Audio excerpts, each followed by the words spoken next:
Assalamualaikum warahmatullahi wabarakatuh. Perkenalkan, saya Selvi Afrianti dari kelompok 15 Latsar CPNS PPSDM Regional Bandung akan menjelaskan tentang analisis efektivitas isu kinerja individu berdasarkan tupoksi. Selamat menyaksikan.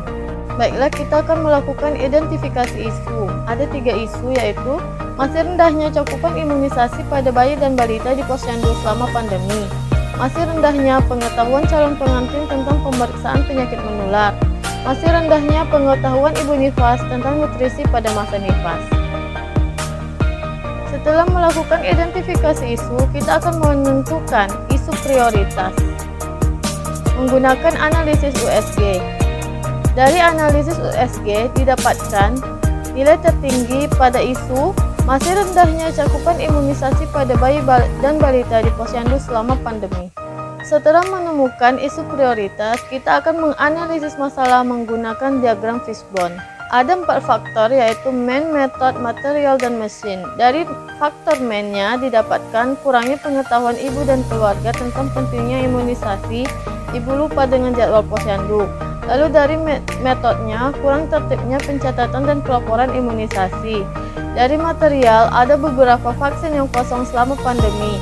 Dari mesinnya, buku KIA sering tertinggal. Setelah melakukan analisis masalah menggunakan diagram fishbone, kita akan menemukan alternatif pemecahan masalah dengan menggunakan metode SWOT, yaitu strength, weakness, opportunity, dan threat. Dari strength atau kekuatan, adanya kebijakan pemerintah tentang pemberian imunisasi dasar lengkap pada bayi dan balita, lalu pemberian imunisasi secara gratis. Dari weakness, ada beberapa vaksin yang kosong selama pandemi, ibu sering lupa jadwal di posyandu, rendahnya pengetahuan ibu dan keluarga tentang pentingnya imunisasi, serta pencatatan register imunisasi yang tidak tertib. Dari opportunities didapatkan dukungan pemerintah terhadap imunisasi, pemberian makanan tambahan di posyandu, serta banyaknya media informasi untuk menyebarkan informasi tentang pelaksanaan posyandu atau tentang pelaksanaan imunisasi di posyandu. Dari threat-nya, tidak tercapainya imunisasi dasar lengkap pada bayi dan balita.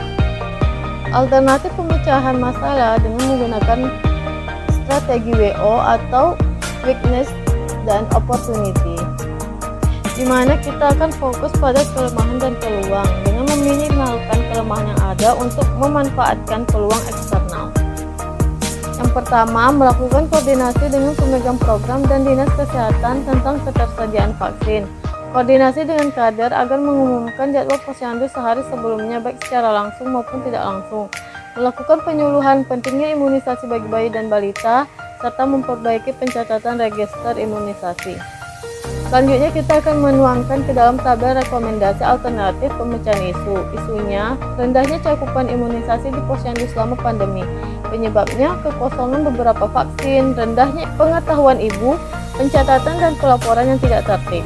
Alternatif penyelesaiannya, yang pertama, melakukan koordinasi ketersediaan vaksin, di mana tahapannya yaitu Dinas Kesehatan Kabupaten akan memberitahukan jumlah vaksin yang ada kepada pemegang program di puskesmas, sehingga pemegang program imunisasi dapat menginformasikan jumlah vaksin yang tersedia kepada tenaga kesehatan di puskesmas. Hasil yang diharapkan, tersedianya informasi jumlah vaksin yang diperoleh para pihak yang terkait, dinas kabupaten, pemegang program imunisasi, dan tenaga kesehatan. Yang kedua, koordinasi dengan kader tentang jadwal posyandu. Petugas akan memberitahukan jadwal posyandu kepada kader, dan kader akan mengumumkan jadwal posyandu sehari sebelumnya secara langsung maupun melalui media sosial.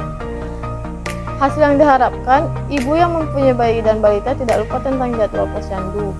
Yang terkait, tenaga kesehatan dan kader. Yang ketiga, melakukan penyuluhan tentang imunisasi bayi dan balita.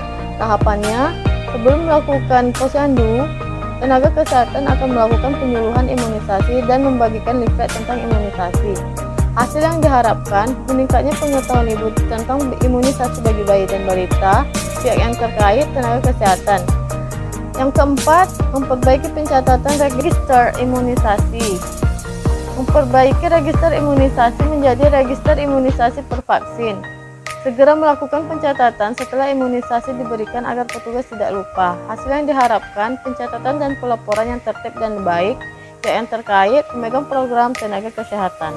Baiklah, hanya itu yang dapat saya sampaikan. Lebih dan kurang saya mohon maaf. Apabila ada kesalahan, mohon dimaafkan. Semoga bermanfaat dan saya akhiri dengan wabillahi taufiq wal hidayah. Wassalamualaikum warahmatullahi wabarakatuh.